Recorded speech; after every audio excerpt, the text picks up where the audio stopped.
Hello mga kabiyahe, once again, good morning.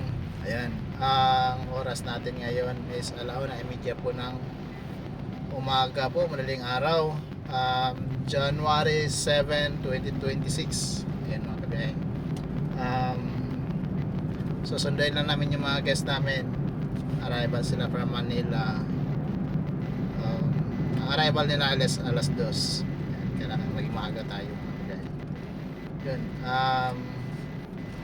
konting tips lang po, konting kalaman po tungkol dito sa Cebu mga kabiyahe.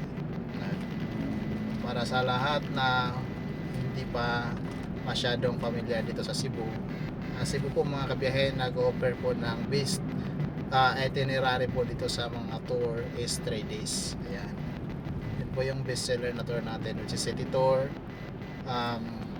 Walboal at saka Oslob. Yun yung talagang best seller mga kabiyahe. And kung may extra time pa po kayo, pwede po kayo mag-avail ng Bohol Tour or Bantayan Tour. Yun mga kabiyahe. Yung mga yan is magkakalapit lang po yan. Ang Cebu kasi at saka Bohol, sobrang lapit lang po nila.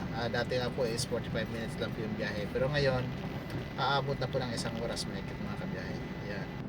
Kaya doon sa mga magbabalak pumunta ng Cebu, at kung may mahaba po kayong oras, may eksakto kayong oras, pwede nyo po isama ang Bohol mga kabiyahe. Isama nyo na po dahil malapit lang po yan, silang kakalapit lang. Yun mga kabiyahe, maraming salamat po sa lahat. At sa mga sa mga nagsusubaybay po ng videos po natin, maraming salamat. Paki-like and share na lang din po, at saka paki-share po doon sa mga kasamahan po ninyo na nagbabalak po punta ng Cebu, para kung may mga katanungan man po sila, pwede po silang mag-message po direct po sa akin. Ayun, maraming salamat.